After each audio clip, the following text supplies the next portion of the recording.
ਆਓ ਅਸੀਂ ਫੇਰ ਆਪਣੀਆਂ ਬਾਈਬਲਾਂ ਨੂੰ ਖੋਲੀਏ ਅਤੇ ਅਫਸੀਆਂ ਦਾ ਖੱਤ ਉਸ ਦਾ ਚੌਥਾ ਅਧਿਆਏ ਪੜ੍ਹੀਏ। ਅਤੇ ਅੱਜ ਜੋ ਮੈਂ ਵਚਨ ਸੁਣਾਉਣ ਜਾ ਰਿਹਾ ਹਾਂ ਉਹ ਅਸੀਂ ਅਫਸੀਆਂ ਦੇ ਖੱਤ ਚੌਥਾ ਅਧਿਆਏ ਅਤੇ ਉਸ ਦੀ ਚੌਥੀ ਆਇਤ ਤੋਂ ਦੇਖਣ ਜਾ ਰਹੇ ਹਾਂ। ਅਤੇ ਪੌਲੁਸ ਉਸ ਵਿੱਚ ਲਿਖਦਾ ਹੈ, ਇੱਕੋ ਦੇਹੀ ਅਤੇ ਇੱਕੋ ਆਤਮਾ ਹੈ, ਜਿਵੇਂ ਤੁਸੀਂ ਵੀ ਆਪਣੇ ਸੱਦੇ ਦੀ ਇੱਕੋ ਆਸ ਵਿੱਚ ਸੱਦੇ ਗਏ। ਇੱਕੋ ਪ੍ਰਭੂ, ਇੱਕੋ ਨੇਚਰ, ਇੱਕੋ ਬਪਤਿਸਮਾ ਹੈ। ਇੱਕੋ ਪਰਮੇਸ਼ਵਰ ਅਤੇ ਪਿਤਾ ਸਭਨਾਂ ਦਾ ਹੈ, ਜਿਹੜਾ ਸਭਨਾਂ ਦੇ ਉੱਤੇ, ਸਭਨਾਂ ਦੇ ਵਿੱਚ ਅਤੇ ਸਭਨਾਂ ਦੇ ਅੰਦਰ ਹੈ। ਪਰ ਅਸਾਂ ਵਿੱਚੋਂ ਹਰੇਕ ਉੱਤੇ ਮਸੀਹ ਦੇ ਦਾਨ ਦੇ ਅੰਦਾਜ਼ੇ ਦੇ ਅਨੁਸਾਰ ਕਿਰਪਾ ਕੀਤੀ ਗਈ। ਅਤੇ ਅਸੀਂ ਹੁਣ ਇੱਥੇ ਹੀ ਰੁਕਾਂਗੇ ਅਤੇ ਆਓ ਪ੍ਰਾਰਥਨਾ ਕਰੀਏ ਅਤੇ ਉਸ ਤੋਂ ਬਾਅਦ ਅਸੀਂ ਦੇਖਦੇ ਹਾਂ ਪ੍ਰਭੂ ਦਾ ਵਚਨ ਕੀ ਸਾਨੂੰ ਆਖਦਾ ਹੈ। ਅੱਜ ਖੁਦਾਵੰਦ ਯਿਸੂ ਮਸੀਹ ਤੇਰੇ ਅੱਗੇ ਅਸੀਂ ਆਉਂਦੇ ਹਾਂ ਅਤੇ ਅਸੀਂ ਚਾਹੁੰਦੇ ਹਾਂ ਕਿ ਤੁਸੀਂ ਸਾਡੇ ਨਾਲ ਗੱਲਬਾਤ ਕਰੋ ਆਪਣੇ ਵਚਨ ਦੇ ਜ਼ਰੀਏ। ਇਹ ਸਭ ਕੁਝ ਅਸੀਂ ਚਾਹੁੰਦੇ ਹਾਂ ਕਿ ਤੁਸੀਂ ਆਪਣੀਆਂ ਗੱਲਾਂ ਨੂੰ ਸਾਨੂੰ ਸਿਖਾਓ ਅਤੇ ਸਾਨੂੰ ਆਪਣੇ ਗਿਆਨ ਅਤੇ ਪਿਆਰ ਵਿੱਚ ਹੋਰ ਤੋਂ ਹੋਰ ਅੱਗੇ ਵਧਣ ਦਾ ਬਲ ਬਖਸ਼ੋ। ਅਤੇ ਇਹ ਸਭ ਚੀਜ਼ਾਂ ਅਸੀਂ ਯਿਸੂ ਮਸੀਹ ਦੇ ਨਾਂ 'ਚ ਮੰਗਦੇ ਹਾਂ, ਆਮੀਨ। ਇਹ ਜਿਹੜਾ ਵਚਨ ਅੱਜ ਅਸੀਂ ਦੇਖ ਰਹੇ ਹਾਂ, ਅਸੀਂ ਫਿਰ ਇੱਕ ਗੱਲ ਕਰਦੇ ਹਾਂ ਵੀ ਯੂਨਿਟੀ ਜੋ ਕਿ ਇੱਕ ਸਥਿਰਤਾ ਚਰਚ ਦੇ ਵਿੱਚ ਹੋਣੀ ਚਾਹੀਦੀ ਹੈ, ਉਹ ਕਿਉਂ ਹੋਣੀ ਚਾਹੀਦੀ ਹੈ ਅਤੇ ਇਹ ਕਿਉਂ ਜ਼ਰੂਰੀ ਹੈ। ਅਸੀਂ ਪਿਛਲੇ ਹਫ਼ਤੇ ਵੀ ਦੇਖਿਆ ਕਿ ਕਿਵੇਂ ਪ੍ਰਭੂ ਨੇ ਜਦੋਂ ਸਾਨੂੰ ਬਚਾਇਆ ਉਹਨੇ ਸਾਨੂੰ ਆਪਣੇ ਨਾਲ ਜੋੜ ਲਿਆ ਅਤੇ ਆਪਣੇ ਲੋਕਾਂ ਦੇ ਨਾਲ ਜੋੜ ਦਿੱਤਾ। ਅਤੇ ਕੋਈ ਵੀ ਜੋ ਮਸੀਹ ਹੈ ਉਹ ਇਕੱਲਾ ਨਹੀਂ ਰਹਿ ਸਕਦਾ। ਜਿੱਦਾਂ ਮਸੀਹ ਹੈ ਆਪਣੇ ਪਿਤਾ ਨਾਲ ਜੁੜਿਆ, ਪਵਿੱਤਰ ਆਤਮਾ ਨਾਲ ਜੁੜਿਆ, ਉਵੇਂ ਹੀ ਅਸੀਂ ਵੀ ਪਿਤਾ, ਪੁੱਤਰ ਅਤੇ ਰੂਹ ਪਾਕ ਨਾਲ ਜੁੜੇ ਹਾਂ ਅਤੇ ਲੋਕਾਂ ਦੇ ਨਾਲ ਜੁੜੇ ਹਾਂ ਜੋ ਪ੍ਰਭੂ ਯਿਸੂ ਮਸੀਹ ਦੇ ਚੁਣੇ ਹੋਏ ਹਨ। ਇਸ ਲਈ ਪੌਲੁਸ ਕਹਿੰਦਾ ਹੈ ਕਿ ਇੱਕੋ ਦੇਹੀ ਹੈ। ਚੌਥੀ ਆਇਤ 'ਚ ਦੇਖਦੇ ਹਾਂ, ਇੱਕੋ ਦੇਹੀ ਹੈ ਅਤੇ ਇੱਕੋ ਆਤਮਾ ਹੈ। ਹੁਣ ਅਸੀਂ ਇਹ ਕੁਝ ਗੱਲਾਂ ਦੇਖਣ ਜਾ ਰਹੇ ਹਾਂ। ਪਹਿਲੀ ਗੱਲ ਤਾਂ ਇਹ ਹੈ ਵੀ ਦੇਹੀ, ਇਹ ਕਿਹੜੀ ਦੇਹੀ ਹੈ? ਇਹ ਸਰੀਰ ਹੈ ਪ੍ਰਭੂ ਯਿਸੂ ਮਸੀਹ ਦਾ, ਜੋ ਕਿ ਕਲੀਸਿਆ ਹੈ। ਪ੍ਰਭੂ ਯਿਸੂ ਮਸੀਹ ਕਲੀਸਿਆ ਦਾ ਸਿਰ ਹੈ, ਹੈੱਡ ਹੈ, ਅਤੇ ਅਸੀਂ ਪ੍ਰਭੂ ਯਿਸੂ ਮਸੀਹ ਦਾ ਸਰੀਰ ਹਾਂ। ਅਤੇ ਸਰੀਰ ਜੋ ਹੈ ਪ੍ਰਭੂ ਨਾਲ ਜੁੜਿਆ ਹੈ, ਜੋ ਕਲੀਸਿਆ ਹੈ, ਚਰਚ ਹੈ, ਲੋਕ ਹਨ ਜਿਹੜੇ ਕਿ ਪ੍ਰਭੂ ਯਿਸੂ ਮਸੀਹ ਦੇ ਨਾਲ ਜੁੜੇ ਹਨ, ਜੋ ਕਿ ਉਸ ਦੀ ਕਿਰਪਾ ਦੇ ਨਾਲ ਬਚਾਏ ਗਏ, ਉਹ ਹੁਣ ਯਿਸੂ ਮਸੀਹ ਦਾ ਸਰੀਰ ਹਨ। ਇਸ ਲਈ ਜੇ ਅਸੀਂ ਆਪਣੇ ਕਲੀਸਿਆਵਾਂ ਦੇ ਵਿੱਚ ਇੱਕ ਦੂਸਰੇ ਨੂੰ ਪਿਆਰ ਨਹੀਂ ਕਰਦੇ ਅਤੇ ਅਸੀਂ ਪ੍ਰਭੂ ਯਿਸੂ ਮਸੀਹ ਦੇ ਸਰੀਰ ਨੂੰ ਤਿਆਗਦੇ ਹਾਂ, ਉਸ ਦਾ ਅਪਮਾਨ ਕਰ ਦਿੰਦੇ ਹਾਂ। ਇਸ ਲਈ ਸਾਨੂੰ ਚਾਹੀਦਾ ਹੈ ਇਹ ਗੱਲਾਂ ਸਿੱਖਣੀਆਂ ਕਿ ਪ੍ਰਭੂ ਯਿਸੂ ਮਸੀਹ ਨਾਲ ਜਦੋਂ ਅਸੀਂ ਜੁੜ ਗਏ ਉਸ ਟਾਈਮ ਅਸੀਂ ਪ੍ਰਭੂ ਯਿਸੂ ਮਸੀਹ ਦੇ ਸਰੀਰ ਨਾਲ ਵੀ ਜੁੜ ਗਏ, ਜੋ ਕਿ ਉਸ ਦੀ ਕਲੀਸਿਆ ਹੈ। ਅਤੇ ਪ੍ਰਭੂ ਯਿਸੂ ਮਸੀਹ ਆਪਣੇ ਲੋਕਾਂ ਲਈ ਹੀ ਮਰਿਆ, ਉਸਨੇ ਆਪਣੇ ਆਪ ਨੂੰ ਨਿਛਾਵਰ ਕਰ ਦਿੱਤਾ ਤਾਂ ਕਿ ਅਸੀਂ ਹੁਣ ਉਸ ਦਾ ਹਿੱਸਾ ਬਣ ਜਾਈਏ ਸਦੀਵਕ ਜੀਵਨ ਪਾ ਕੇ। ਅਤੇ ਫਿਰ ਅਸੀਂ ਦੇਖਦੇ ਹਾਂ ਵੀ ਇੱਕ ਸਰੀਰ ਹੈ। ਹਾਲਾਂਕਿ ਕਈ ਚਰਚਸ ਹਨ, ਜਗ੍ਹਾ ਜਗ੍ਹਾ ਛੋਟੇ ਛੋਟੇ ਵੱਡੇ ਵੱਡੇ ਚਰਚ ਹੁੰਦੇ ਹਨ ਜਿੱਥੇ ਕਲੀਸਿਆਵਾਂ ਹਨ, ਲੋਕਾਂ ਦੀ ਸੰਗਤ ਹੁੰਦੀ ਹੈ, ਪਰ ਅਸੀਂ ਸਭ ਇੱਕ ਹਾਂ। ਕਿਤੇ ਵੀ ਤੁਸੀਂ ਬੈਠੇ ਹੋ, ਜੇ ਪ੍ਰਭੂ ਦੇ ਵਿੱਚ ਹੋ, ਤੁਸੀਂ ਉਹ ਸਰੀਰ ਦਾ ਹਿੱਸਾ ਹੋ ਜਿਸ ਲਈ ਪ੍ਰਭੂ ਯਿਸੂ ਮਸੀਹ ਮਾਰਿਆ ਗਿਆ। ਅਤੇ ਅਸੀਂ ਦੇਖਦੇ ਹਾਂ ਪ੍ਰਕਾਸ਼ ਦੀ ਪੋਥੀ ਦੇ ਵਿੱਚ ਵੀ ਕਿਵੇਂ ਜੋ ਕਿ ਇੱਕ ਕਲੀਸਿਆ ਹੈ, ਪ੍ਰਭੂ ਦੀ ਚਰਚ ਜੋ ਹੈ, ਜੋ ਲੋਕ ਹਨ, ਕਿੰਨੇ ਮਿਲੀਅਨਸ ਲੋਕ ਹਨ ਜੋ ਕਿ ਪ੍ਰਭੂ ਯਿਸੂ ਮਸੀਹ ਦੇ ਰਾਜ ਵਿੱਚ ਦਾਖਲ ਹੋਣਗੇ, ਅਤੇ ਉਹ ਸਭ ਕੀ ਇੱਕ ਸਰੀਰ ਹੈ। ਅਤੇ ਅਸੀਂ ਵੀ ਇੱਕ ਦੂਸਰੇ ਨਾਲ ਜੁੜੇ ਹਾਂ, ਜੋ ਕਿ ਲੋਕਲ ਚਰਚ ਇੱਕ ਸਥਾਨਕ ਚਰਚ ਹੈ, ਅਸੀਂ ਉਸ ਦੇ ਵਿੱਚ ਆਪਣੇ ਮੈਂਬਰਾਂ ਦੇ ਨਾਲ ਜੁੜੇ ਹੁੰਦੇ ਹਾਂ। ਅਤੇ ਅਸੀਂ ਇੱਕ ਵੱਡੇ ਤੌਰ 'ਤੇ ਗਲੋਬਲ ਸਕੇਲ 'ਤੇ ਅਸੀਂ ਦੂਸਰੇ ਮਸੀਹ ਲੋਕਾਂ ਨਾਲ ਵੀ ਜੁੜੇ ਹੁੰਦੇ ਹਾਂ। ਪਰ ਅੱਜ ਪੌਲੁਸ ਗੱਲ ਕਰ ਰਿਹਾ ਹੈ ਇੱਕ ਸਥਾਨਕ ਚਰਚ ਦੀ, ਜੋ ਕਿ ਅਫਸੀਆਂ ਦੇ ਸ਼ਹਿਰ ਵਿੱਚ ਸੀ। ਅਤੇ ਪੌਲੁਸ ਉਹਨਾਂ ਲੋਕਾਂ ਨੂੰ ਸਿਖਾਉਂਦਾ ਹੈ ਕਿ ਤੁਸੀਂ ਇੱਕ ਦੂਸਰੇ ਨਾਲ ਬਣਾ ਕੇ ਰੱਖੋ, ਇੱਕ ਦੂਸਰੇ ਨਾਲ ਸਹਿਮਤੀ ਰੱਖੋ, ਕਿਉਂਕਿ ਤੁਸੀਂ ਇੱਕ ਸਰੀਰ ਹੋ। ਇਸ ਲਈ ਸਾਨੂੰ ਚਰਚਾਂ ਦੇ ਵਿੱਚ ਲੜਨਾ ਨਹੀਂ ਚਾਹੀਦਾ, ਚੁਗਲੀ ਨਹੀਂ ਕਰਨੀ ਚਾਹੀਦੀ, ਕਿਸੇ ਨੂੰ ਬੁਰਾ ਨਹੀਂ ਕਹਿਣਾ ਚਾਹੀਦਾ, ਪਰ ਇੱਕ ਦੂਸਰੇ ਨੂੰ ਤਸੱਲੀ ਅਤੇ ਹੁੰਗਾਰਾ ਦੇਣਾ ਚਾਹੀਦਾ ਹੈ, ਤਾਂ ਕਿ ਅਸੀਂ ਸਭ ਪ੍ਰਭੂ ਯਿਸੂ ਮਸੀਹ ਦੇ ਕੰਮਾਂ 'ਚ ਅੱਗੇ ਵੱਧਦੇ ਜਾਈਏ। ਦੂਜੀ ਗੱਲ ਉਹ ਆਖਦਾ ਕਿ ਇੱਕ ਸਰੀਰ ਹੈ ਅਤੇ ਇੱਕ ਆਤਮਾ ਹੈ। ਅਤੇ ਅਸੀਂ ਦੇਖਦੇ ਹਾਂ ਕਿ ਪ੍ਰਭੂ ਨੇ ਸਾਨੂੰ ਆਪਣਾ ਪਵਿੱਤਰ ਆਤਮਾ ਦਿੱਤਾ ਹੋਇਆ ਹੈ। ਕਈ ਲੋਕ ਸੋਚਦੇ ਹਨ ਕਿ ਪਵਿੱਤਰ ਆਤਮਾ ਦਾ ਬਪਤਿਸਮਾ ਜੋ ਹੈ, ਕਿੰਨਾ ਕਨਫਿਊਜ਼ਨ ਹੈ ਇਹ ਗੱਲ ਉੱਤੇ। ਕਈ ਲੋਕਾਂ ਨੂੰ ਲੱਗਦਾ ਹੈ ਕਿ ਜੇ ਕੋਈ ਗੈਰ ਜ਼ਬਾਨ ਨਹੀਂ ਬੋਲਦਾ ਤਾਂ ਉਹਨੂੰ ਪਵਿੱਤਰ ਆਤਮਾ ਨਹੀਂ ਮਿਲਿਆ।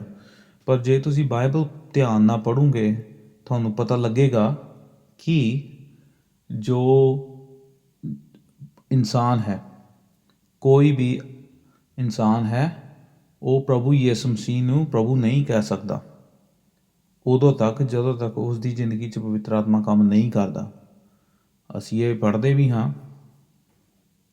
ਅਸੀਂ ਦੇਖਦੇ ਹਾਂ ਪਹਿਲਾ ਕੁਰਿੰਥੀਆਂ ਉਸ ਦਾ 12 ਅਧਿਆਇ ਅਤੇ ਉਸ ਦੀ 3 ਆਇਤ ਕਿ ਕੋਈ ਵੀ ਯਿਸੂ ਮਸੀਹ ਨੂੰ ਪ੍ਰਭੂ ਨਹੀਂ ਆਖ ਸਕਦਾ ਬਿਨਾਂ ਪਵਿੱਤਰ ਆਤਮਾ ਦੇ। ਅਤੇ ਅਸੀਂ ਫਿਰ ਦੇਖਦੇ ਹਾਂ ਪਹਿਲਾ ਕੁਰਿੰਥੀਆਂ 2 ਅਧਿਆਇ ਅਤੇ ਉਹਦੀ 14 ਆਇਤ ਵੀ ਇੱਕ ਜੋ ਇਨਸਾਨ ਅਣਵਿਸ਼ਵਾਸੀ ਹੈ ਉਹ ਪ੍ਰਭੂ ਦੀਆਂ ਗੱਲਾਂ ਨੂੰ ਨਹੀਂ ਜਾਣ ਸਕਦਾ। ਅਤੇ ਪਵਿੱਤਰ ਆਤਮਾ ਦਾ ਇੱਕ ਬਹੁਤ ਵੱਡਾ ਰੋਲ ਹੈ ਸਾਡੀ ਜ਼ਿੰਦਗੀਆਂ ਦੇ ਵਿੱਚ। ਇਹ ਪਵਿੱਤਰ ਆਤਮਾ ਦਾ ਹੀ ਕੰਮ ਸੀ ਜਦੋਂ ਅਸੀਂ ਤੌਬਾ ਕੀਤੀ, ਜਦੋਂ ਅਸੀਂ ਆਪਣਾ ਵਿਸ਼ਵਾਸ ਪ੍ਰਭੂ 'ਤੇ ਲੈ ਕੇ ਆਏ, ਉਹ ਪਵਿੱਤਰ ਆਤਮਾ ਦਾ ਹੀ ਕੰਮ ਸੀ। ਪਵਿੱਤਰ ਆਤਮਾ ਨੇ ਸਾਨੂੰ ਕਾਇਲ ਕੀਤਾ ਜਦੋਂ ਅਸੀਂ ਪ੍ਰਭੂ ਦਾ ਵਚਨ ਸੁਣਿਆ ਅਤੇ ਅਸੀਂ ਬਚਾਏ ਗਏ। ਅਤੇ ਫਿਰ ਅਸੀਂ ਦੇਖਦੇ ਹਾਂ ਅਫਸੀਆਂ ਦਾ ਖੱਤ ਉਸ ਦਾ 1 ਅਧਿਆਇ ਅਤੇ ਉਸ ਦੀ 13 ਆਇਤ ਤੋਂ, ਉਸ ਵਿੱਚ ਜਿਸ ਵੇਲੇ ਤੁਸੀਂ ਸੱਚਾਈ ਦਾ ਵਚਨ ਅਰਥਾਤ ਆਪਣੀ ਮੁਕਤੀ ਦੀ ਖੁਸ਼ਖਬਰੀ ਸੁਣੀ ਅਤੇ ਉਸ ਵਿੱਚ ਨਿਹਚਾ ਵੀ ਕੀਤੀ, ਤਾਂ ਵਾਅਦੇ ਦੇ ਪਵਿੱਤਰ ਆਤਮਾ ਨਾਲ ਤੁਹਾਡੇ ਉੱਤੇ ਮੋਹਰ ਲੱਗ ਗਈ। ਨਾ ਕੋਈ ਗੈਰ ਜ਼ਬਾਨ ਦੀ ਗੱਲ ਹੋ ਰਹੀ ਹੈ ਇੱਥੇ ਅਤੇ ਨਾ ਹੀ ਕੋਈ ਮਿਰੇਕਲ ਦੀ ਗੱਲ ਹੋ ਰਹੀ ਹੈ। ਇੱਕ ਸਦੀਪਕ ਜੀਵਨ ਦੀ ਗੱਲ ਹੋ ਰਹੀ ਹੈ। ਜਿਸ ਟਾਈਮ ਤੁਸੀਂ ਪ੍ਰਭੂ 'ਤੇ ਵਿਸ਼ਵਾਸ ਕੀਤਾ, ਪਵਿੱਤਰ ਆਤਮਾ ਦੀ ਮੋਹਰ ਤੁਹਾਡੇ ਉੱਤੇ ਲੱਗ ਗਈ। ਅਤੇ ਫਿਰ ਅਸੀਂ ਦੇਖਦੇ ਹਾਂ 4 ਅਧਿਆਇ ਉਸ ਦੀ 30 ਆਇਤ, ਉਸ ਵਿੱਚ ਫਿਰ ਪੌਲੁਸ ਆਖਦਾ ਹੈ ਅਤੇ ਪਰਮੇਸ਼ਰ ਦੇ ਪਵਿੱਤਰ ਆਤਮਾ ਨੂੰ ਜੇ ਦੇ ਨਾਲ ਨਿਸਤਾਰੇ ਦੇ ਦਿਨ ਤੱਕ ਤੁਹਾਡੇ ਉੱਤੇ ਮੋਹਰ ਲੱਗੀ ਹੋਈ ਹੈ, ਉਦਾਸ ਨਾ ਕਰੋ। ਪਵਿੱਤਰ ਆਤਮਾ ਹਰੇਕ ਵਿਸ਼ਵਾਸੀ ਦੀ ਜ਼ਿੰਦਗੀ 'ਚ ਕੰਮ ਕਰਦਾ ਹੈ ਹੁਣ ਉਸ ਦੇ ਆਖਰੀ ਦਿਨ ਤੱਕ, ਜਦੋਂ ਤੱਕ ਯਿਸੂ ਮਸੀਹ ਆਉਂਦਾ ਨਹੀਂ ਹੈ। ਅਤੇ ਸਾਨੂੰ ਇਹਨਾਂ ਗੱਲਾਂ ਨੂੰ ਜਾਣਨ ਦੀ ਲੋੜ ਹੈ, ਕਿਉਂਕਿ ਜੇ ਸਾਡੀ ਅੰਡਰਸਟੈਂਡਿੰਗ, ਸਾਡੀ ਸੋਚ ਪ੍ਰਭੂ ਯਿਸੂ ਮਸੀਹ ਦੇ ਵਚਨਾਂ ਦੇ ਅਨੁਸਾਰ ਨਹੀਂ ਹੁੰਦੀ ਅਤੇ ਫਿਰ ਅਸੀਂ ਕਈ ਗਲਤ ਗੱਲਾਂ ਕਹਿ ਦਿੰਦੇ ਹਾਂ, ਗਲਤ ਗੱਲਾਂ ਮੰਨਣ ਲੱਗ ਪੈਂਦੇ ਹਾਂ ਅਤੇ ਲੋਕਾਂ ਨੂੰ ਉਦਾਸ ਕਰ ਦਿੰਦੇ ਹਾਂ ਅਤੇ ਅਫਕੋਰਸ ਪਵਿੱਤਰ ਆਤਮਾ ਨੂੰ ਉਦਾਸ ਕਰ ਦਿੰਦੇ ਹਾਂ। ਇਸ ਕਰਕੇ ਸਾਨੂੰ ਸਮਝਣ ਦੀ ਲੋੜ ਹੈ ਕਿ ਪ੍ਰਭੂ ਦਾ ਪਵਿੱਤਰ ਆਤਮਾ ਸਾਡੀ ਜ਼ਿੰਦਗੀ 'ਚ ਕੰਮ ਕਰਦਾ ਹੈ ਅਤੇ ਅਸੀਂ ਉਸ ਦੇ ਜ਼ਰੀਏ ਹੀ ਪ੍ਰਭੂ ਯਿਸੂ ਮਸੀਹ ਨੂੰ ਪ੍ਰਭੂ ਕਹਿਣ ਲੱਗ ਪਏ। ਫਿਰ ਪੌਲੁਸ ਕਹਿੰਦਾ ਹੈ ਇੱਕ ਆਤਮਾ ਹੈ, ਜਿਵੇਂ ਤੁਸੀਂ ਵੀ ਆਪਣੇ ਸੱਦੇ ਦੀ ਇੱਕ ਆਸ ਵਿੱਚ ਸੱਦੇ ਗਏ। ਹੁਣ ਅਸੀਂ ਮਸੀਹੀ ਲੋਕ ਹਾਂ, ਹਾਲਾਂਕਿ ਸਾਡਾ ਜਨਮ ਕਈ ਗੈਰ ਕੌਮਾਂ 'ਚ, ਗੈਰ ਧਰਮਾਂ 'ਚ ਹੋਇਆ, ਪਰ ਜਦੋਂ ਅਸੀਂ ਸੱਚ ਨੂੰ ਜਾਣ ਲਿਆ, ਪ੍ਰਭੂ ਦੇ ਸੱਚ ਨੂੰ, ਉਦੋਂ ਅਸੀਂ ਬਚਾਏ ਗਏ ਅਤੇ ਅਸੀਂ ਪ੍ਰਭੂ ਨੂੰ ਅਪਣਾ ਲਿਆ ਅਤੇ ਪਵਿੱਤਰ ਆਤਮਾ ਪ੍ਰਭੂ ਦਾ ਸਾਡੇ ਵਿੱਚ ਕੰਮ ਕਰਨ ਲੱਗ ਪਿਆ। ਇੱਕ ਆਤਮਾ ਹੈ, ਉਸ ਦਾ ਮਤਲਬ ਇਹ ਹੈ ਕਿ ਹੁਣ ਸਾਡਾ ਇੱਕ ਮਨ ਹੈ। ਪ੍ਰਭੂ ਦੇ ਆਤਮਾ ਦੇ ਕਰਕੇ ਸਾਡੀ ਹੁਣ ਇੱਕ ਸੋਚ ਹੈ। ਹਾਲਾਂਕਿ ਅਸੀਂ ਸ਼ਾਇਦ ਕਿੰਨੀ ਡਿਫਰੈਂਟ ਕੰਟਰੀਜ਼ ਤੋਂ ਆਉਂਦੇ ਹਾਂ ਜਾਂ ਡਿਫਰੈਂਟ ਕਲਚਰਸ ਤੋਂ ਆਉਂਦੇ ਹਾਂ, ਪਰ ਮਸੀਹ ਦੇ ਵਿੱਚ ਸਾਡੀ ਹੁਣ ਇੱਕ ਸੋਚ ਹੋ ਜਾਂਦੀ ਹੈ। ਉਹ ਕਿੱਦਾਂ ਹੁੰਦੀ ਹੈ? ਉਹ ਆਤਮਾ ਦੇ ਵਿੱਚ ਹੁੰਦੀ ਹੈ। ਅਤੇ ਫਿਰ ਪੌਲੁਸ ਕਹਿੰਦਾ ਹੈ ਇੱਕੋ ਪ੍ਰਭੂ ਹੈ। ਚਾਹੇ ਤੁਸੀਂ ਜਿੱਥੇ ਮਰਜ਼ੀ ਬੈਠੇ ਹੋਵੋ, ਜੇ ਤੁਸੀਂ ਮਸੀਹ ਦੇ ਵਿੱਚ ਹੋ ਤਾਂ ਤੁਹਾਡਾ ਇੱਕ ਪ੍ਰਭੂ ਹੈ। ਮੇਰਾ ਵੀ ਉਹੀ ਪ੍ਰਭੂ ਹੈ ਜੋ ਤੁਹਾਡਾ ਪ੍ਰਭੂ ਹੈ, ਪ੍ਰਭੂ ਯਿਸੂ ਮਸੀਹ। ਅਤੇ ਅਸੀਂ ਪ੍ਰਭੂ ਯਿਸੂ ਮਸੀਹ ਦੀ ਸੇਵਕਾਈ ਕਰਦੇ ਹਾਂ। ਪਿਤਾ ਆਪਣੇ ਲੋਕਾਂ ਨੂੰ ਕਹਿੰਦਾ ਹੈ ਕਿ ਪੁੱਤਰ ਵੱਲ ਦੇਖੋ। ਪਵਿੱਤਰ ਆਤਮਾ ਲੋਕਾਂ ਨੂੰ ਕਹਿੰਦਾ ਹੈ ਕਿ ਪੁੱਤਰ ਵੱਲ ਦੇਖੋ, ਕਿਉਂਕਿ ਪੁੱਤਰ ਨੇ ਸਾਡੇ ਲਈ ਜਾਨ ਦਿੱਤੀ ਅਤੇ ਪੁੱਤਰ ਸਾਡੇ ਪਾਪਾਂ ਦਾ ਪ੍ਰਾਸ਼ਚਿਤ ਹੈ। ਇਸ ਕਰਕੇ ਅਸੀਂ ਪੁੱਤਰ ਦੇ ਨਾਮ ਨੂੰ ਮਹਿਮਾ ਦਿੰਦੇ ਹਾਂ। ਅਸੀਂ ਪਵਿੱਤਰ ਆਤਮਾ ਨੂੰ ਵੀ ਮਹਿਮਾ ਦਿੰਦੇ ਹਾਂ। ਅਸੀਂ ਪ੍ਰਭੂ ਪਿਤਾ ਪਰਮੇਸ਼ਰ ਨੂੰ ਵੀ ਮਹਿਮਾ ਦਿੰਦੇ ਹਾਂ ਅਤੇ ਅਸੀਂ ਪ੍ਰਭੂ ਯਿਸੂ ਮਸੀਹ ਨੂੰ ਵੀ ਮਹਿਮਾ ਦਿੰਦੇ ਹਾਂ। ਤ੍ਰਿਏਕਤਵ ਖੁਦਾ ਜੋ ਹੈ ਸਾਡਾ ਯਹੋਵਾ। ਅਤੇ ਇਹਨਾਂ ਗੱਲਾਂ ਨੂੰ ਸਾਨੂੰ ਜਾਣਨ ਦੀ ਲੋੜ ਹੈ ਕਿ ਕਿਉਂਕਿ ਅਸੀਂ ਪ੍ਰਭੂ ਯਿਸੂ ਮਸੀਹ ਵਿੱਚ ਇੱਕ ਹਾਂ। ਇੱਕ ਕਿਉਂ ਹਾਂ? ਕਿਉਂਕਿ ਅਸੀਂ ਇੱਕ ਸਰੀਰ ਹਾਂ ਪ੍ਰਭੂ ਯਿਸੂ ਮਸੀਹ ਦਾ, ਇਸ ਸੰਸਾਰ ਦੇ ਉੱਤੇ, ਇਸ ਧਰਤੀ ਦੇ ਉੱਤੇ। ਅਤੇ ਪ੍ਰਭੂ ਯਿਸੂ ਮਸੀਹ ਕਿਸੇ ਹੋਰ ਰਿਲੀਜੀਅਸ ਇੰਸਟੀਟਿਊਟ ਵਿੱਚ ਕੋਈ ਇੰਟਰਸਟ ਨਹੀਂ ਰੱਖਦਾ। ਜੋ ਪਿਤਾ ਪਰਮੇਸ਼ਵਰ ਹੈ, ਇਸ ਸੰਸਾਰ ਦਾ ਰਚਨਹਾਰ ਹੈ, ਉਹ ਸਿਰਫ ਚਰਚ ਵਿੱਚ ਹੀ ਇੰਟਰਸਟਡ ਹੈ ਅਤੇ ਉਹ ਚਾਹੁੰਦਾ ਹੈ ਕਿ ਲੋਕ ਪਾਪਾਂ ਤੋਂ ਮਾਫੀ ਮੰਗ ਕੇ ਕਲੀਸਿਆਵਾਂ ਦੇ ਨਾਲ ਜੁੜਨ, ਜੋ ਕਿ ਪ੍ਰਭੂ ਯਿਸੂ ਮਸੀਹ ਦਾ ਹੁਣ ਹਿੱਸਾ ਹੈ। ਅਤੇ ਅਸੀਂ ਕਿਉਂ ਹਾਂ? ਅਸੀਂ ਕਿਉਂ ਚਰਚਸ ਕਿਉਂ ਹਨ? ਚਰਚਸ ਕਿਉਂ ਹਨ? ਚਰਚਸ ਜੋ ਹੈ, ਕਲੀਸਿਆਵਾਂ ਜੋ ਹੈ, ਉਹ ਪ੍ਰਭੂ ਯਿਸੂ ਮਸੀਹ ਦੀ ਮਹਿਮਾ ਲਈ ਹੈ। ਪ੍ਰਭੂ ਯਿਸੂ ਮਸੀਹ ਨੂੰ ਅਸੀਂ ਮਹਿਮਾ ਦਿੰਦੇ ਹਾਂ ਅਤੇ ਅਸੀਂ ਪੜ੍ਹਦੇ ਹਾਂ ਵੀ ਕਿਵੇਂ ਪ੍ਰਭੂ ਯਿਸੂ ਮਸੀਹ ਸਾਰਿਆਂ ਤੋਂ ਪ੍ਰਥਮ ਹੈ, ਸਾਰਿਆਂ ਤੋਂ ਅੱਗੇ ਹੈ, ਸਾਰਿਆਂ ਤੋਂ ਮਹਾਨ ਹੈ। ਕਲੂਸੀਆਂ ਦੇ ਖੱਤ ਵਿੱਚ ਪੜ੍ਹਦੇ ਹਾਂ, ਫਿਲਿੱਪੀਆਂ ਦੇ ਖੱਤ ਵਿੱਚ ਪੜ੍ਹਦੇ ਹਾਂ, ਇਬਰਾਨੀਆਂ ਦੇ ਖੱਤ 'ਚ ਪੜ੍ਹਦੇ ਹਾਂ, ਇੰਜੀਲ ਵਿੱਚ ਪੜ੍ਹਦੇ ਹਾਂ, ਪੁਰਾਣੇ ਨੇਮ 'ਚ ਵੀ ਪੜ੍ਹਦੇ ਹਾਂ ਵੀ ਜੋ ਕੁਛ ਬਾਈਬਲ 'ਚ ਜੋ ਕੁਛ ਲਿਖਿਆ ਹੋਇਆ ਹੈ, ਉਹ ਸਭ ਕੁਛ ਪ੍ਰਭੂ ਯਿਸੂ ਮਸੀਹ ਦੇ ਵਾਸਤੇ ਹੀ ਲਿਖਿਆ ਹੋਇਆ ਹੈ। ਪ੍ਰਭੂ ਯਿਸੂ ਮਸੀਹ ਦੇ ਪੈਰਾਂ ਹੇਠਾਂ ਪਿਤਾ ਨੇ ਸਭ ਕੁਛ ਰੱਖ ਦਿੱਤਾ ਹੈ ਅਤੇ ਅੱਜ ਸਾਨੂੰ ਪ੍ਰਭੂ ਯਿਸੂ ਮਸੀਹ ਨੂੰ ਜਾਣਨ ਦੀ ਲੋੜ ਹੈ। ਜੇ ਤੁਸੀਂ ਪ੍ਰਭੂ ਯਿਸੂ ਮਸੀਹ ਨੂੰ ਨਹੀਂ ਜਾਣਦੇ ਅਤੇ ਮੈਂ ਚਾਹੁੰਦਾ ਹਾਂ ਕਿ ਤੁਸੀਂ ਅੱਜ ਪ੍ਰਭੂ ਯਿਸੂ ਮਸੀਹ ਨੂੰ ਅਤੇ ਉਸਦੀ ਕਿਰਪਾ ਨੂੰ ਜਾਣ ਲਵੋ। ਜਿਵੇਂ ਮੈਂ ਪਿਛਲੇ ਹਫ਼ਤੇ ਵੀ ਆਖਿਆ ਸੀਗਾ ਵੀ ਕਈ ਲੋਕ ਕਹਿੰਦੇ ਹਨ ਕਿ ਉਹ ਪ੍ਰਭੂ ਯਿਸੂ ਮਸੀਹ ਨੂੰ ਜਾਣਦੇ ਹਨ, ਪਰ ਨਾ ਤਾਂ ਉਹਨਾਂ ਦਾ ਕੋਈ ਬਾਈਬਲ ਦੇ ਨਾਲ ਰਿਸ਼ਤਾ ਹੈ, ਨਾ ਪ੍ਰਭੂ ਦੇ ਲੋਕਾਂ ਨਾਲ ਰਿਸ਼ਤਾ ਹੈ ਅਤੇ ਨਾ ਹੀ ਪ੍ਰਭੂ ਯਿਸੂ ਮਸੀਹ ਨਾਲ ਰਿਸ਼ਤਾ ਹੈ। ਅਤੇ ਫਿਰ ਅਸੀਂ ਕਿਵੇਂ ਕਹਿ ਸਕਦੇ ਹਾਂ ਕਿ ਅਸੀਂ ਪ੍ਰਭੂ ਯਿਸੂ ਮਸੀਹ ਦੇ ਲੋਕ ਹਾਂ? ਸਾਨੂੰ ਅੱਜ ਆਪਣੇ ਮਨਾਂ ਨੂੰ ਜਾਂਚਣ ਦੀ ਲੋੜ ਹੈ। ਫਿਰ ਉਹ ਕਹਿੰਦਾ ਹੈ ਇੱਕੋ ਨੇਚਾ। ਹੁਣ ਸਾਡੀ ਨੇਚਾ ਕੀ ਹੈ? ਮਸੀਹੀ ਨੇਚਾ ਕੀ ਹੈ? ਸਾਡੀ ਮਸੀਹ ਨੇਚਾ ਇਹ ਹੈ ਕਿ ਮਸੀਹ ਯਿਸੂ ਆ ਰਿਹਾ ਹੈ। ਅਸੀਂ ਪੜ੍ਹਦੇ ਹਾਂ ਆਪਣੇ ਵਿਸ਼ਵਾਸ ਦੇ ਬਾਰੇ ਵੀ, ਇਬਰਾਨੀਆਂ ਦੇ ਖੱਤ ਉਹਦੇ 11 ਅਧਿਆਇ 'ਚ ਵੀ ਸਾਡੀ ਨੇਚਾ ਕੀ ਹੈ। ਹਾਲਾਂਕਿ ਅਸੀਂ ਆਪਣੀ ਨੇਚਾ ਨੂੰ ਅੱਖਾਂ ਨਾਲ ਨਹੀਂ ਦੇਖਿਆ, ਪ੍ਰਭੂ ਯਿਸੂ ਮਸੀਹ ਨੂੰ ਅਸੀਂ ਆਪਣੀ ਅੱਖਾਂ ਨਾਲ ਨਹੀਂ ਦੇਖਿਆ, ਪਰ ਅਸੀਂ ਆਤਮਿਕ ਅੱਖਾਂ ਨਾਲ ਪ੍ਰਭੂ ਯਿਸੂ ਮਸੀਹ ਨੂੰ ਦੇਖਦੇ ਹਾਂ ਅਤੇ ਉਸ ਦੀਆਂ ਗੱਲਾਂ ਨੂੰ ਸਮਝਦੇ ਹਾਂ। ਇੱਕ ਅਣਵਿਸ਼ਵਾਸੀ ਇਨਸਾਨ ਇਹ ਗੱਲਾਂ ਨੂੰ ਨਹੀਂ ਸਮਝ ਸਕਦਾ, ਪਰ ਅਸੀਂ ਸਮਝਦੇ ਹਾਂ। ਅਤੇ ਸਾਡਾ ਜੋ ਇਹ ਵਿਸ਼ਵਾਸ ਹੈ, ਸਾਡੀ ਜੋ ਨੇਚਾ ਹੈ, ਇਹ ਅਸਮਾਨੀ ਨੇਚਾ ਹੈ, ਇਹ ਹੈਵਨਲੀ ਨੇਚਾ ਹੈ। ਇਹ ਪ੍ਰਭੂ ਯਿਸੂ ਮਸੀਹ ਨੇ ਸਾਨੂੰ ਤੋਹਫੇ 'ਚ ਦਿੱਤੀ ਹੋਈ ਹੈ ਅਤੇ ਇਸ ਦੇ ਜ਼ਰੀਏ ਅਸੀਂ ਕੋਈ ਵੀ ਕਠਿਨਾਈ, ਕੋਈ ਵੀ ਚੈਲੰਜ ਆਪਣੀ ਜ਼ਿੰਦਗੀ 'ਚ ਸਹਿਣ ਕਰ ਸਕਦੇ ਹਾਂ ਅਤੇ ਉਸ ਵਿੱਚੋਂ ਨਿਕਲ ਸਕਦੇ ਹਾਂ।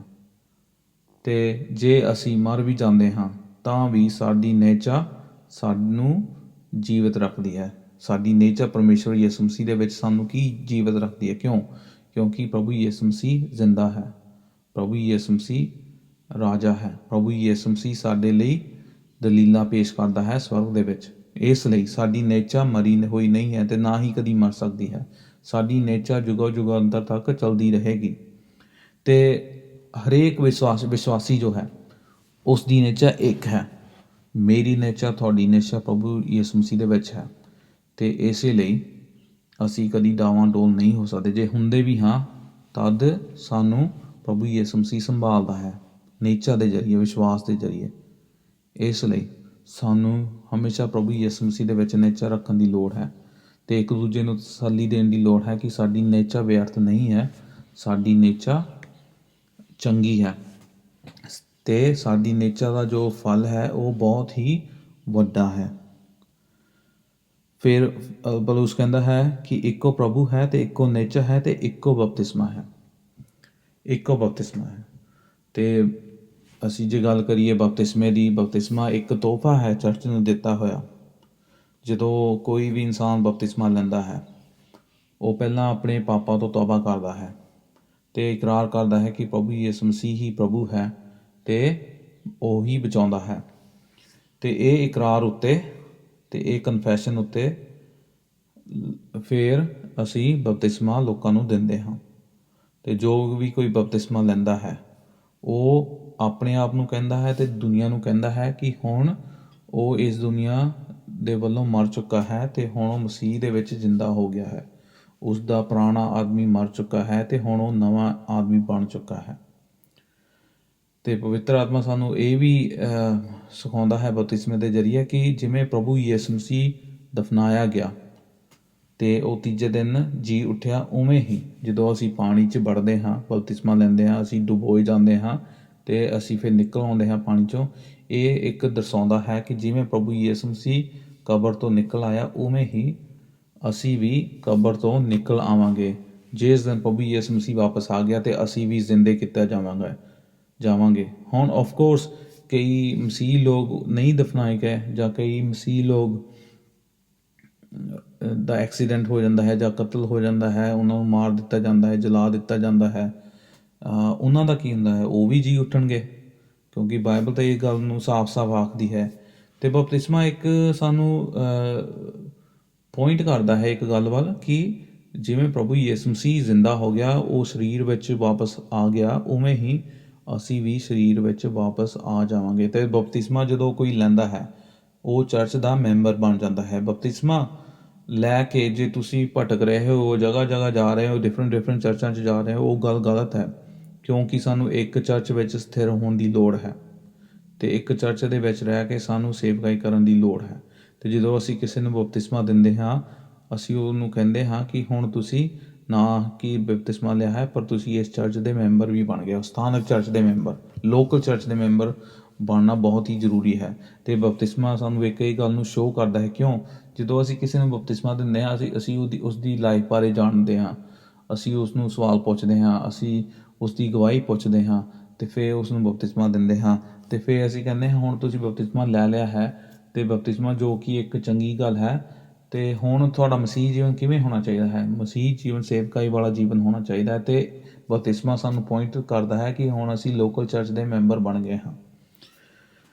ਫਿਰ ਉਹ ਕਹਿੰਦਾ ਹੈ ਇੱਕ ਬਪਤਿਸਮਾ ਹੈ ਅਤੇ ਇੱਕ ਪਰਮੇਸ਼ਵਰ ਅਤੇ ਪਿਤਾ। ਅਤੇ ਅਸੀਂ ਪੜ੍ਹਦੇ ਹਾਂ ਕਿੰਨੀ ਵਾਰੀ यूहन्ना ਦੀ ਇੰਜੀਲ ਦੇ ਵਿੱਚ ਵੀ ਪ੍ਰਭੂ ਕਹਿੰਦਾ ਹੈ, ਯਿਸੂ ਮਸੀਹ ਕਹਿੰਦਾ ਹੈ, ਜੇ ਤੁਸੀਂ ਮੈਨੂੰ ਨਹੀਂ ਜਾਣਦੇ ਤਾਂ ਤੁਸੀਂ ਪਿਤਾ ਨੂੰ ਨਹੀਂ ਜਾਣ ਸਕਦੇ। ਜੇ ਤੁਸੀਂ ਪਿਤਾ ਨੂੰ ਨਹੀਂ ਜਾਣਦੇ ਤਾਂ ਤੁਸੀਂ ਸਵਰਗ ਵਿੱਚ ਦਾਖਲ ਨਹੀਂ ਹੋ ਸਕਦੇ। ਇਸ ਲਈ ਜੋ ਕਿ ਯਿਸੂ ਮਸੀਹ ਦੇ ਵਿੱਚ ਹੈ ਉਹ ਪਿਤਾ ਨੂੰ ਜਾਣਦਾ ਹੈ ਅਤੇ ਪਿਤਾ ਉਸ ਨੂੰ ਜਾਣਦਾ ਹੈ, ਅਤੇ ਉਹ ਪਿਤਾ ਦੇ ਵਿੱਚ ਹਨ ਅਤੇ ਉਹ ਪਿਤਾ ਤੁਹਾਡੇ ਵਿੱਚ ਹੈ ਅਤੇ ਪੁੱਤਰ ਤੁਹਾਡੇ ਵਿੱਚ ਹੈ ਅਤੇ ਤੁਸੀਂ ਪੁੱਤਰ ਦੇ ਵਿੱਚ ਹੋ। ਹੁਣ ਤੁਸੀਂ ਜੁੜ ਗਏ ਪਿਤਾ ਦੇ ਨਾਲ ਵੀ ਪੁੱਤਰ ਦੇ ਕਰਕੇ। ਇਸ ਲਈ ਹੁਣ ਉਹ ਤੁਹਾਡਾ ਇੱਕ ਪਿਤਾ ਹੈ ਅਤੇ ਉਹ ਤੁਹਾਨੂੰ ਜਾਣਦਾ ਹੈ, ਉਹ ਤੁਹਾਡੀਆਂ ਪ੍ਰਾਰਥਨਾਵਾਂ ਨੂੰ ਸੁਣਦਾ ਹੈ, ਉਹ ਤੁਹਾਡੀ ਪ੍ਰਾਰਥਨਾਵਾਂ ਦਾ ਉੱਤਰ ਦਿੰਦਾ ਹੈ, ਉਹ ਤੁਹਾਨੂੰ ਅਗਵਾਈ ਕਰਦਾ ਹੈ। ਅਤੇ ਇਹ ਪਿਤਾ ਦਾ ਹੀ ਇੱਕ ਪਲਾਨ ਸੀ ਕਿ ਉਹ ਤੁਹਾਨੂੰ ਤੁਹਾਡੇ ਪਾਪਾਂ ਤੋਂ ਬਚਾ ਲਵੇ। ਉਸਨੇ ਆਪਣੇ ਪੁੱਤਰ ਨੂੰ ਘੱਲਿਆ ਜੋ ਕਿ ਤੁਹਾਡੇ ਪਾਪਾਂ ਦਾ ਪ੍ਰਾਸ਼ਚਿਤ ਹੈ, ਅਤੇ ਪੁੱਤਰ ਦੇ ਜ਼ਰੀਏ ਤੁਸੀਂ ਬਚਾਏ ਗਏ। ਇਹ ਸਭ ਪਿਤਾ ਦੀ ਯੋਜਨਾ ਸੀ। ਅਸੀਂ ਪੜ੍ਹਦੇ ਹਾਂ ਅਫਸੀਆਂ ਦੇ ਖੱਤ ਵਿੱਚ ਵੀ, ਅਸੀਂ ਦੇਖ ਚੁੱਕੇ ਹਾਂ ਆਲਰੇਡੀ ਕਿ ਕਿਵੇਂ ਪਿਤਾ ਨੇ ਆਪਣੇ ਪੁੱਤਰ ਨੂੰ ਘੱਲਿਆ। ਅਤੇ यूहन्ना ਦੀ ਇੰਜੀਲ ਉਸਦਾ 3 ਅਧਿਆਇ 16 ਸਾਨੂੰ ਸਾਰਿਆਂ ਨੂੰ ਪਤਾ ਹੈ ਕਿ ਕਿਵੇਂ ਪਿਤਾ ਨੇ ਆਪਣੇ ਪੁੱਤਰ ਨੂੰ ਇਸ ਦੁਨੀਆ 'ਚ ਘੱਲਿਆ ਤਾਂ ਕਿ ਉਹ ਸਾਨੂੰ ਬਚਾ ਲਵੇ। ਅਤੇ ਅਸੀਂ ਇਹ ਸਭ ਪਿਤਾ ਦੀ ਮਹਿਮਾ ਲਈ ਕਰਦੇ ਹਾਂ। ਅਤੇ ਜਦੋਂ ਅਸੀਂ ਚਰਚ ਵਿੱਚ ਜੁੜਦੇ ਹਾਂ, ਪ੍ਰਭੂ ਦੀ ਸੇਵਕਾਈ ਕਰਦੇ ਹਾਂ, ਪਿਤਾ ਨੂੰ ਮਹਿਮਾ ਮਿਲਦੀ ਹੈ। ਜਦੋਂ ਅਸੀਂ ਪ੍ਰਚਾਰ ਕਰਦੇ ਹਾਂ, ਜਦੋਂ ਅਸੀਂ ਲੋਕਾਂ ਨੂੰ ਦੱਸਦੇ ਹਾਂ, ਲਿਟਰੇਚਰ ਬਣਦੇ ਹਾਂ, ਅਤੇ ਜਦੋਂ ਲੋਕ ਆਪਣੇ ਪਾਪਾਂ ਤੋਂ ਮੁੜਦੇ ਹਨ, ਉਦੋਂ ਪ੍ਰਭੂ ਦੇ ਨਾਮ ਨੂੰ ਮਹਿਮਾ ਮਿਲਦੀ ਹੈ। ਅਤੇ ਸਾਨੂੰ ਚਾਹੀਦਾ ਹੈ ਕਿ ਅਸੀਂ ਪਿਤਾ ਨੂੰ ਮੂਹਰੇ ਰੱਖ ਕੇ ਚੱਲੀਏ। ਉਹ ਸਾਡਾ ਸਵਰਗੀ ਪਿਤਾ ਹੈ ਅਤੇ ਸਾਨੂੰ ਚਾਹੀਦਾ ਹੈ ਕਿ ਅਸੀਂ ਉਸ ਨੂੰ ਮਹਿਮਾ ਦਈਏ। ਅਤੇ ਸਾਨੂੰ ਇਹ ਵੀ ਪਤਾ ਹੋਣਾ ਚਾਹੀਦਾ ਕਿ ਉਹ ਕਿਵੇਂ ਸਾਨੂੰ ਚੱਲਦਾ ਹੈ। ਹਰੇਕ ਦਿਨ ਸਾਨੂੰ ਉਹ ਆਪਣੇ ਹੱਥਾਂ ਵਿੱਚ ਲੈ ਕੇ ਚੱਲਦਾ ਹੈ। ਪਿਤਾ ਸਾਡੀ ਅਗਵਾਈ ਕਰਦਾ ਹੈ, ਸਾਨੂੰ ਦਿੰਦਾ ਹੈ ਖਾਣ ਨੂੰ, ਸਾਨੂੰ ਕੱਪੜੇ ਪਾਉਣ ਨੂੰ ਦਿੰਦਾ ਹੈ, ਸਾਨੂੰ ਰਹਿਣ ਲਈ ਦਿੰਦਾ ਹੈ। ਇਹ ਸਭ ਸੰਸਾਰ ਪਿਤਾ ਦਾ ਹੀ ਹੈ, ਅਤੇ ਉਹ ਚਾਹੁੰਦਾ ਹੈ ਕਿ ਤੁਸੀਂ ਉਸ ਨੂੰ ਜਾਣ ਲਵੋ ਪ੍ਰਭੂ ਯਿਸੂ ਮਸੀਹ ਦੇ ਜ਼ਰੀਏ। ਅਤੇ ਇੱਕ ਪਿਤਾ ਹੈ ਸਾਡਾ, ਸਾਰਿਆਂ ਦਾ ਹੁਣ ਇੱਕ ਪਿਤਾ ਹੈ। ਜੇ ਸਾਡਾ ਹੁਣ ਇੱਕ ਪਿਤਾ ਹੈ, ਯਾਨੀ ਕਿ ਅਸੀਂ ਇੱਕ ਦੂਜੇ ਦੇ ਭੈਣ ਭਰਾ ਹਨ। ਇਸ ਕਰਕੇ ਸਾਨੂੰ ਇੱਕ ਦੂਸਰੇ ਨਾਲ ਪ੍ਰਾਰਥਨਾ ਕਰਨੀ ਚਾਹੀਦੀ ਹੈ, ਪਿਆਰ ਰੱਖਣਾ ਚਾਹੀਦਾ ਹੈ, ਕਿਉਂਕਿ ਅਸੀਂ ਹੁਣ ਇੱਕ ਪਰਿਵਾਰ ਹਾਂ। ਕਿਉਂਕਿ ਸਾਡਾ ਇੱਕ ਪਿਤਾ ਹੈ, ਇਸ ਲਈ ਅਸੀਂ ਇੱਕ ਪਰਿਵਾਰ ਹਾਂ। ਸਾਡਾ ਆਤਮਿਕ ਪਰਿਵਾਰ ਸਾਡੇ ਸਰੀਰਕ ਪਰਿਵਾਰ ਤੋਂ ਕਾਫੀ ਮਹੱਤਵਪੂਰਨ ਹੈ, ਅਤੇ ਅਸੀਂ ਚਾਹੁੰਦੇ ਹਾਂ ਕਿ ਸਾਡਾ ਜੋ ਸਰੀਰਕ ਪਰਿਵਾਰ ਵੀ ਹੈ ਉਹ ਵੀ ਸਾਡਾ ਆਤਮਿਕ ਪਰਿਵਾਰ ਬਣ ਜਾਵੇ। ਕਿਉਂਕਿ ਕਈ ਸਾਡੇ ਲੋਕ ਜੋ ਹਨ, ਸਾਡੇ ਘਰਾਂ ਦੇ ਵਿੱਚ ਜੋ ਮੈਂਬਰ ਹਨ, ਕਈ ਮਸੀਹ ਨਹੀਂ ਹਨ। ਉਹ ਮਸੀਹ ਇਸ ਨੂੰ ਨਹੀਂ ਜਾਣਦੇ, ਉਸ ਦੀ ਕਿਰਪਾ ਨੂੰ, ਉਸ ਦੇ ਪਿਆਰ ਨੂੰ ਨਹੀਂ ਜਾਣਦੇ। ਇਸ ਕਰਕੇ ਉਹ ਸਾਡਾ ਸਰੀਰਕ ਪਰਿਵਾਰ ਤਾਂ ਹੈ, ਪਰ ਸਾਡਾ ਆਤਮਿਕ ਪਰਿਵਾਰ ਨਹੀਂ ਹੈ। ਪਰ ਅਸੀਂ ਚਾਹੁੰਦੇ ਹਾਂ ਕਿ ਸਾਡਾ ਜੋ ਸਰੀਰਕ ਪਰਿਵਾਰ ਹੈ ਉਹ ਵੀ ਆਤਮਿਕ ਪਰਿਵਾਰ ਬਣ ਜਾਵੇ ਅਤੇ ਸਾਡੇ ਨਾਲ ਜੁੜ ਕੇ ਪ੍ਰਭੂ ਯਿਸੂ ਮਸੀਹ ਦੀ ਸੇਵਕਾਈ ਕਰੇ। ਸਾਡਾ ਇੱਕ ਪਿਤਾ ਹੈ, ਸਾਡਾ ਇੱਕ ਘਰਾਨਾ ਹੈ। ਇਹਦਾ ਮਤਲਬ ਇਹ ਹੈ, ਇੱਕੋ ਪਿਤਾ ਜੋ ਸਭਨਾਂ ਦੇ ਉੱਤੇ ਹੈ, ਸਭਨਾਂ ਦੇ ਵਿੱਚ ਅਤੇ ਸਭਨਾਂ ਦੇ ਅੰਦਰ ਹੈ। ਕਿਉਂਕਿ ਯਿਸੂ ਮਸੀਹ ਸਾਡੇ ਵਿੱਚ ਕੰਮ ਕਰਦਾ ਹੈ ਅਤੇ ਪਵਿੱਤਰ ਆਤਮਾ ਸਾਡੇ ਵਿੱਚ ਕੰਮ ਕਰਦਾ ਹੈ, ਇਸ ਕਰਕੇ ਪਿਤਾ ਵੀ ਸਾਡੇ ਅੰਦਰ ਕੰਮ ਕਰਦਾ ਹੈ। ਅਤੇ ਇਹ ਪਿਤਾ ਦੀ ਹੀ ਇੱਕ ਯੋਜਨਾ ਹੈ ਕਿ ਉਹ ਸਾਨੂੰ ਸੰਪੂਰਨ ਕਰ ਦੇਵੇ, ਸਾਨੂੰ ਪਵਿੱਤਰ ਬਣਾ ਦੇਵੇ ਅਤੇ ਸਾਨੂੰ ਨੇਚਾ ਵਿੱਚ ਅੱਗੇ ਤੋਂ ਅੱਗੇ ਵਧਾ ਦੇਵੇ। ਪ੍ਰਭੂ ਆਪਣੀ ਪਵਿੱਤਰਤਾ ਇਸ ਸੰਸਾਰ ਵਿੱਚ ਇਵੇਂ ਹੀ ਦਿਖਾਉਂਦਾ ਹੈ ਆਪਣੇ ਲੋਕਾਂ ਦੇ ਜ਼ਰੀਏ, ਕਿਉਂਕਿ ਪ੍ਰਭੂ ਦੇ ਲੋਕ ਅਲੱਗ ਹਨ, ਪਵਿੱਤਰ ਹਨ ਅਤੇ ਹਲੀਮ ਹਨ। ਇਹ ਸਭ ਚੀਜ਼ਾਂ ਪ੍ਰਭੂ ਦੀ ਮਹਿਮਾ ਨੂੰ, ਪਿਤਾ ਦੀ ਮਹਿਮਾ ਨੂੰ ਇਸ ਸੰਸਾਰ ਵਿੱਚ ਦਰਸਾਉਂਦਾ ਹੈ। ਇਸ ਲਈ ਸਾਨੂੰ ਇਹ ਗੱਲਾਂ ਨੂੰ ਯਾਦ ਰੱਖਣ ਦੀ ਲੋੜ ਹੈ ਅਤੇ ਸਾਨੂੰ ਪ੍ਰਭੂ ਯਿਸੂ ਮਸੀਹ ਦਾ ਧੰਨਵਾਦ ਕਰਨ ਦੀ ਲੋੜ ਹੈ ਕਿ ਅਸੀਂ ਇਹ ਸਭ ਗੱਲਾਂ ਪ੍ਰਭੂ ਯਿਸੂ ਮਸੀਹ 'ਚ ਜਾਣ ਲਈਆਂ। ਅਤੇ ਹੁਣ ਮੈਂ ਇੱਥੇ ਹੀ ਰੁਕਾਂਗਾ। ਅਤੇ ਕੁਛ ਗੱਲਾਂ ਹੈ ਜੋ ਸਾਨੂੰ ਸਮਝਣੀਆਂ ਚਾਹੀਦੀਆਂ ਹਨ। ਉਹ ਇਹ ਹੈ ਕਿ ਕਿਉਂਕਿ ਚਰਚ ਨੂੰ, ਕਲੀਸਿਆਵਾਂ ਨੂੰ ਇਹ ਦਾਨ ਦਿੱਤੇ ਹੋਏ ਹਨ, ਇਹ ਗਿਫਟ ਦਿੱਤੇ ਹੋਏ ਹਨ। ਇੱਕ ਦੇਹੀ ਹੈ, ਇੱਕ ਆਤਮਾ ਹੈ, ਇੱਕ ਆਸ ਹੈ, ਇੱਕ ਪ੍ਰਭੂ ਹੈ, ਇੱਕ ਨੇਚਾ ਹੈ, ਇੱਕ ਪਰਮੇਸ਼ਵਰ ਹੈ ਅਤੇ ਇੱਕ ਪਿਤਾ ਹੈ ਜੋ ਸਭਨਾਂ ਦੇ ਵਿੱਚ ਕੰਮ ਕਰਦਾ ਹੈ। ਇਸ ਲਈ ਸਾਨੂੰ ਚਰਚ ਦੇ ਲੋਕਾਂ ਨੂੰ ਰਿਸਪੈਕਟ ਕਰਨ ਦੀ ਲੋੜ ਹੈ। ਪਹਿਲੀ ਗੱਲ ਇਹ ਹੋ ਗਈ ਕਿ ਸਾਨੂੰ ਇੱਕ ਦੂਜੇ ਦਾ ਆਦਰ ਕਰਨਾ ਚਾਹੀਦਾ ਹੈ, ਕਿਉਂਕਿ ਉਹਨਾਂ ਦੇ ਵਿੱਚ ਵੀ ਕੰਮ ਕਰਦਾ ਹੈ ਪ੍ਰਭੂ ਦਾ ਆਤਮਾ, ਸਾਡੇ ਵਿੱਚ ਵੀ। ਇਸ ਲਈ ਸਾਨੂੰ ਇੱਕ ਦੂਸਰੇ ਦੀ ਰਿਸਪੈਕਟ ਕਰਨੀ ਚਾਹੀਦੀ ਹੈ, ਇੱਕ ਦੂਜੇ ਨੂੰ ਮਾਫ਼ ਕਰਨਾ ਚਾਹੀਦਾ ਹੈ, ਇੱਕ ਦੂਜੇ ਨਾਲ ਹਾਮੀ ਭਰਨੀ ਚਾਹੀਦੀ ਹੈ। ਜੇ ਹਾਮੀ ਚੰਗੀ ਹੈ, ਜੇ ਕੋਈ ਇਨਸਾਨ ਚੰਗੀ ਗੱਲ ਕਰਦਾ ਹੈ ਕਲੀਸਿਆ 'ਚ, ਉਸ ਦੇ ਨਾਲ ਹਾਮੀ ਭਰੋ, ਉਸ ਦੇ ਨਾਲ ਬੈਠ ਕੇ ਪ੍ਰਾਰਥਨਾ ਕਰੋ, ਉਸ ਨੂੰ ਬਾਈਬਲ ਵਿੱਚੋਂ ਦੱਸੋ, ਬਾਈਬਲ ਵਿੱਚੋਂ ਸੁਣੋ। ਆਪਣੀ ਗੱਲ ਸੁਣਾਉਣੀ ਤਾਂ ਠੀਕ ਹੈ, ਪਰ ਦੂਜਿਆਂ ਦੀ ਗੱਲ ਵੀ ਸੁਣਨੀ ਚੰਗੀ ਗੱਲ ਹੈ।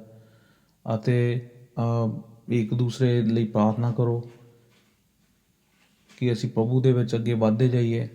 ਜੋ ਲੋਕ ਤੁਹਾਡੇ ਪਾਸਟਰ ਹਨ, ਜੋ ਚੰਗਾ ਪ੍ਰਚਾਰ ਕਰਦੇ ਹਨ, ਉਹਨਾਂ ਨੂੰ ਤਸੱਲੀ ਅਤੇ ਹੌਸਲਾ ਦੇਵੋ ਕਿ ਉਹ ਮਿਨਿਸਟਰੀ ਦੇ ਵਿੱਚ ਹੋਰ ਤੋਂ ਹੋਰ ਅੱਗੇ ਕੰਮ ਕਰਨ। ਇਹ ਸਭ ਚੀਜ਼ਾਂ ਚਰਚ ਵਿੱਚ ਹੋਣੀਆਂ ਬਹੁਤ ਜ਼ਰੂਰੀ ਹਨ। ਇਹ ਯੂਨਿਟੀ ਹੋ ਗਈ ਚਰਚ ਦੀ, ਕਿਉਂਕਿ ਬਿਨਾਂ ਯੂਨਿਟੀ ਤੋਂ ਚਰਚ ਅੱਗੇ ਵੱਧ ਨਹੀਂ ਸਕਦਾ। ਜੇ ਸਾਡੇ ਵਿੱਚ ਯੂਨਿਟੀ ਨਹੀਂ ਹੋਵੇਗੀ ਅਤੇ ਫਿਰ ਅਸੀਂ ਪ੍ਰਭੂ ਦਾ ਮਿਸ਼ਨ, ਪ੍ਰਭੂ ਦਾ ਕੰਮ, ਪ੍ਰਭੂ ਦਾ ਹੁਕਮ ਜੋ ਸਾਨੂੰ ਦਿੱਤਾ ਹੋਇਆ, ਅਸੀਂ ਉਹ ਕਿਵੇਂ ਪੂਰਾ ਕਰ ਸਕਦੇ ਹਾਂ। ਅਤੇ ਅੱਜ ਸਾਨੂੰ ਇਹੀ ਗੱਲਾਂ ਨੂੰ ਦੇਖਣ ਦੀ ਲੋੜ ਹੈ, ਸੋਚਣ ਦੀ ਲੋੜ ਹੈ, ਇਹਨਾਂ ਗੱਲਾਂ ਉੱਤੇ ਧਿਆਨ ਲਾਉਣ ਦੀ ਲੋੜ ਹੈ ਅਤੇ ਪ੍ਰਭੂ ਤੋਂ ਮੰਗਣ ਦੀ ਲੋੜ ਹੈ। ਸਾਨੂੰ ਪ੍ਰਭੂ ਤੋਂ ਮੰਗਣ ਦੀ ਲੋੜ ਹੈ ਕਿ ਪ੍ਰਭੂ ਸਾਨੂੰ ਬਲ ਦੇਵੇ, ਅਕਲ ਦੇਵੇ, ਆਪਣੀ ਸੋਚ ਅਤੇ ਸਮਝ ਦੇਵੇ, ਤਾਂ ਕਿ ਅਸੀਂ ਇਹਨਾਂ ਚੀਜ਼ਾਂ ਵਿੱਚ ਹੋਰ ਤੋਂ ਹੋਰ ਅੱਗੇ ਵੱਧ ਸਕੀਏ। ਅਤੇ ਮੈਂ ਉਮੀਦ ਕਰਦਾ ਹਾਂ ਤੁਹਾਨੂੰ ਇਹ ਵਚਨ ਤੋਂ ਬਰਕਤ ਮਿਲੀ ਅਤੇ ਅਸੀਂ ਫਿਰ ਅਗਲੇ ਹਫ਼ਤੇ ਦੇਖਾਂਗੇ ਐਫਸੀਆਂ ਦਾ ਖੱਤ 4 ਅਧਿਆਇ ਅਤੇ ਉਸ ਦੀ 7 ਆਇਤ ਤੋਂ ਲੈ ਕੇ। ਤਦ ਤੱਕ ਲਈ ਤੁਹਾਨੂੰ ਸਾਰਿਆਂ ਨੂੰ ਜੈ ਮਸੀਹ।